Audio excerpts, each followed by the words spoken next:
Diagonal matrix समझाया, देखो कल भी गया था, लिखवाया जा रहा है। डायगोनल मैट्रिक्स के लिए स्क्वायर मैट्रिक्स होना जरूरी है और नॉन डायगोनल एलिमेंट्स होना जीरो जरूरी है। वही चीज लिखा हुआ है कि square matrix in which all non diagonal elements are zero. वैसा स्क्वायर मैट्रिक्स जिसमें नॉन डायगोनल एलिमेंट्स जीरो हो, वैसे मैट्रिक्स को डायगोनल मैट्रिक्स कहते हैं। एग्जाम्पल में देखो, डायगोनल में कोई चर्चा नहीं है कि क्या रहना चाहिए, कुछ भी रहे, लेकिन नॉन डायगोनल जीरो रहना चाहिए और स्क्वायर होना चाहिए, 2/2 स्क्वायर है। इसको सूचित करने का तरीका है, डायगोनल जो लिखते हैं उसी में से 4 गो लेटर लिखते हैं और डायगोनल में जो एलिमेंट है उसको लिखा जाता है। बाकी खाली स्थान में जीरो भर देना है। ये जैसे पूरा रूप हो गया, ये हो गया शॉर्ट रूप। तो शॉर्ट रूप को पूरा रूप बनाने का तरीका है कि जो लिखल है उसको डायगोनल में लिखो, तिरछा लिखो। कल डायगोनल का बनावट बताए थे कि हमेशा ऐसे ही होता है, चाहे कितना बड़ा रहेगा ऐसे ही आएगा। तो इसको लिख दो कोना में, और बाकी जहां जगह बच गया उसको जीरो से तुम पूरा भर लो। जैसे यहाँ 3/3 का है, डायगोनल में 2 - 4 5 है, तो लिखा हुआ है, इसको जो तुम तिरछा ऐसे डायगोनल में भर लो, लिख लो, और बाकी जहां खाली स्थान बचा सब जगह जीरो भर लो। 3 गो एलिमेंट है यहाँ लिखा हुआ, मैंने 3/3 का बनेगा डायगोनल मैट्रिक्स। 2 गो एलिमेंट है, मैंने 2/2 का डायगोनल मैट्रिक्स बनेगा। अगला नंबर समझाया गया था scalar matrix. Scalar matrix, scalar matrix का बताया गया था भाई परिभाषा कि स्क्वायर होना जरूरी है, पहला चीज। दूसरा चीज कि डायगोनल में जो भी रहे वो सेम रहना चाहिए। मान लो 2 भर दिया तो 2 ही रहना चाहिए डायगोनल में, 5 भर दिया तो 5 ही रहना चाहिए, के लिख दिया तो के ही रहना चाहिए, और नॉन डायगोनल एलिमेंट जो है वो जीरो होना चाहिए। 3 शर्त, इसमें मात्र 2 शर्त है। स्क्वायर होना चाहिए, डायगोनल में कुछ हो रहे लेकिन नॉन डायगोनल में जीरो होना चाहिए, मात्र 2 ही शर्त। लेकिन स्केलर में 3 शर्त, स्क्वायर होना चाहिए, नॉन डायगोनल जीरो होना चाहिए, और डायगोनल भी सेम होना चाहिए, चाहे जो रहे। डैश दे करके लिखो सब कोई। Square matrix in which non-diagonal elements are zero and diagonal elements are same is called scalar matrix. और these अवयव हिंदी में आइडेंटिटी मैट्रिक्स या यूनिट मैट्रिक्स।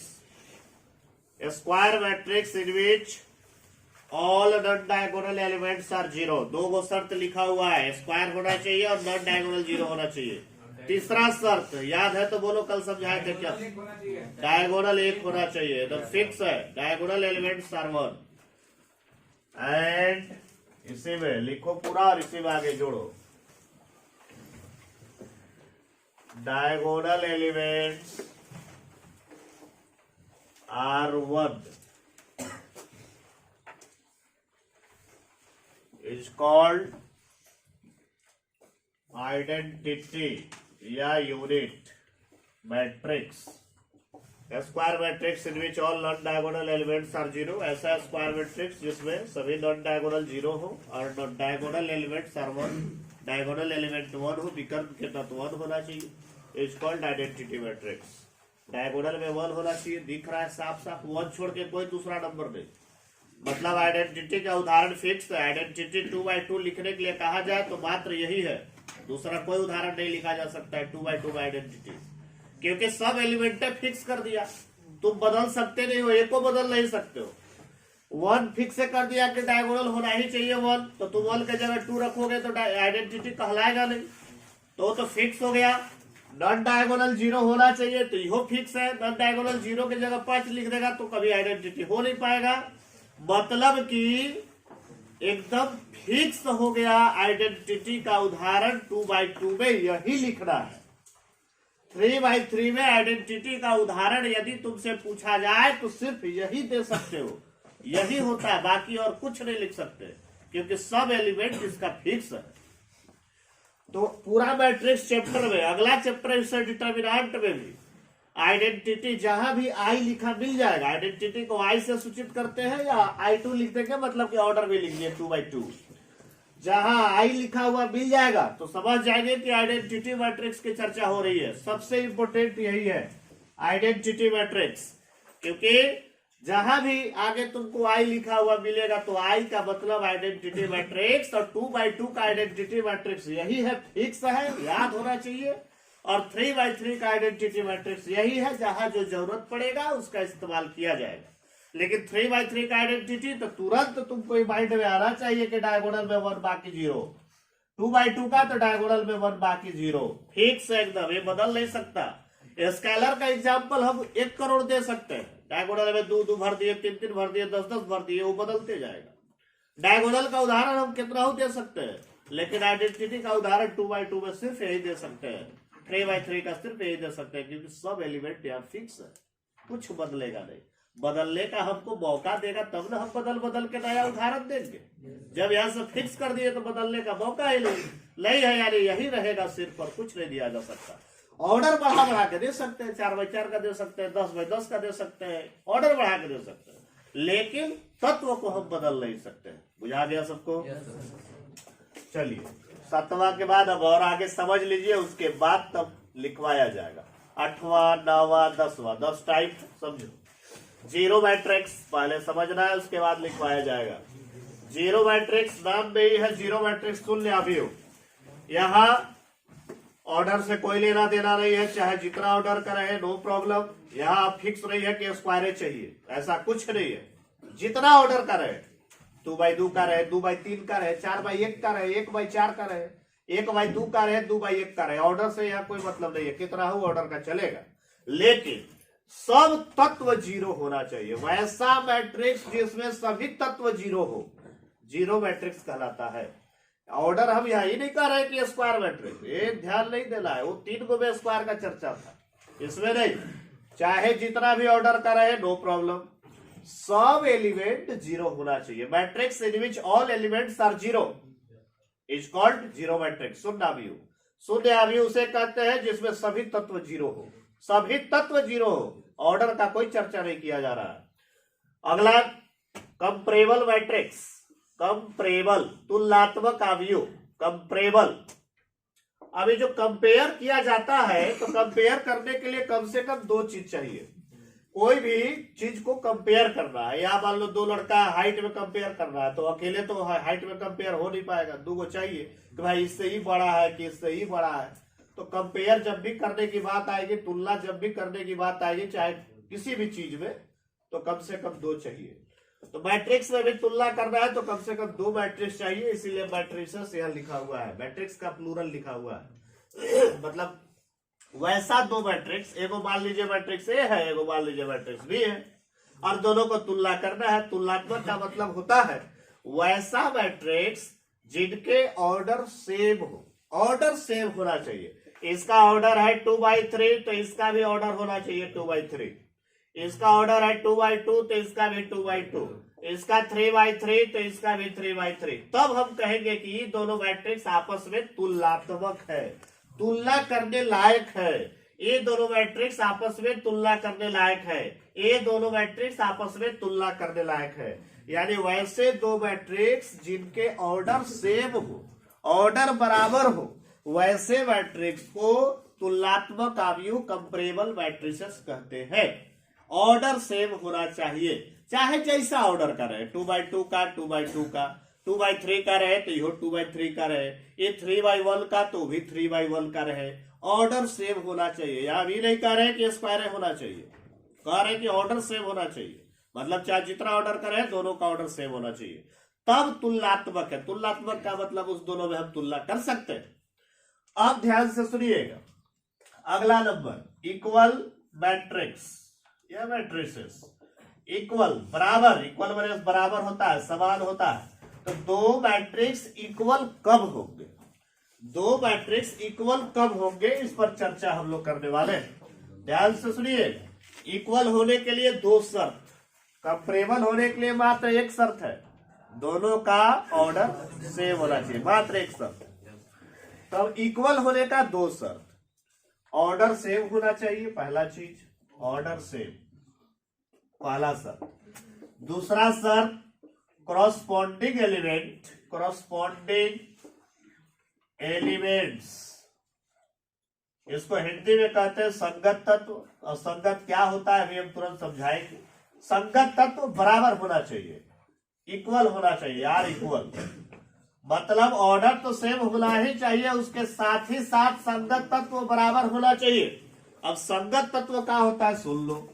एगो मैट्रिक्स मान लो यहाँ लिखा हुआ है 2 3 4 5, दूसरा मैट्रिक्स लिखा हुआ है 5 7 4 3, ए भी 2x2 का है, ए भी 2x2 का है, ऑर्डर दोनों का सेम है। जब ऑर्डर सेम है तो कंपेरेबल मैट्रिक्स है, तुलनात्मक अवयव कहलाएगा। ये एग्जांपल कंपेरेबल का लिखा हुआ है। अब संगत का बात सुनो। पोजीशन, इसका पोजीशन का नाम A11, ये पोजीशन का नाम, इस पोजीशन का नाम, इस पोजीशन का नाम, इसमें भी वही चीज है। तो चूंकि दो गो मैट्रिक्स एक साथ हम लिखे हैं तो इसको हम A11 लिख रहे हैं तो A यहाँ इस्तेमाल कर दिए तो यहाँ B से सूचित कर लेंगे। तो पोजीशनवा जो 11 है का 11 के 21 हो जाएगा का 11 के 21 में हो जाएगा। एक के बदले में बोल है तो B लिखो, C लिखो, D लिखो, जो लिखना है लिखो, लेकिन 11 का 11 ही रहेगा, 1 ही रहेगा, पहला रो और पहला कॉलम ही रहेगा। यानी इसको हम सूचित करेंगे तो B11 कर सकते हैं। इसको हम क्या कहेंगे B12, इसको क्या कहेंगे B21, इसको क्या कहेंगे B22। पोजीशन जो है नंबर, जो है नंबर नहीं बदलेगा। ABCD का आप जो लिखना है लिख सकते हैं। A के जगह B कर सकते हैं, B के जगह C कर सकते हैं। मान लो 4 को उदाहरण देना है तो सब में तब 11 नहीं लिखेंगे, पता नहीं चलेगा कि किसका लिख रहे हैं 11, सब लिख देंगे। तो अब एक क्लियर हो रहा है कि A वाला का A से लिखल है, B वाला का B से लिखल है, तब फ्रेश दिखेगा। तो तुलनात्मक तो है ही क्योंकि ऑर्डर बराबर है, लेकिन इक्वल है या नहीं इसको जानने के लिए दूसरा शर्त को भी पता करना होगा। संगत तत्व का मतलब होता है पोजीशन सेम वाले A11 और B11 ये दोनों आपस में संगत कहलाएंगे। संगत तत्व का मतलब सेम पोजीशन, पोजीशन सेम होना चाहिए, वैसे तत्व को संगत तत्व कहते हैं। अब A12 का संगत तत्व पूछेंगे तो क्या जवाब देगा? आवाज नहीं आ रहा। A21 का संगत तत्व, A22 का संगत तत्व, समझ गया। उसी तरह से A23 का संगत तत्व, A23, A33 का संगत तत्व, सेम पोजीशन वाले एलिमेंट संगत तत्व कॉरस्पॉन्डिंग एलिमेंट कहलाते हैं।